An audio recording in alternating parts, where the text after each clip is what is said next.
rejeté. Je me dis potentiellement, on peut revenir dedans l'intégrer, puisque vous voyez bien qu'ici on l'a juste touch, mais on n'est pas revenu dedans pour clôturer les ordres. Je laisse le marché partir à la baisse. On refait une mèche de rejet ici, comme quoi, bon bah allez, on est toujours acheteur, on rejette le marché. On monte tout doucement, le marché accumule, on fait que des mèches de rejet à l'achat.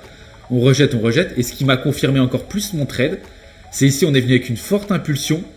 Nouvelle bougie, bon là c'est en M3, hein, mais là il y avait une nouvelle bougie M5. Donc souvent vous verrez que quand le marché ouvre avec une bougie M5 dans notre ordre, c'est très fort.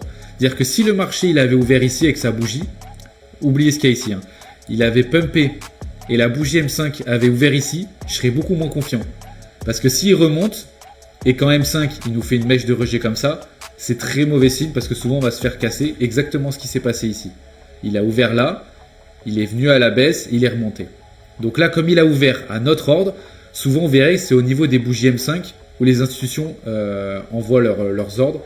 Et donc c'est très important les ouvertures de bougies M5. Donc là, quand je vois en M5, on ouvre ici, ensuite la bougie M3, on fait une mèche de rejet, deux mèches de rejet. J'étais hyper confiant dans ce trade, donc je me suis pas mis BE.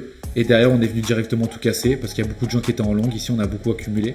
On est venu péter le plus bas, on est venu tout casser. Et ça, c'est pas des news, hein. Il est 14h03, il n'y avait rien du tout.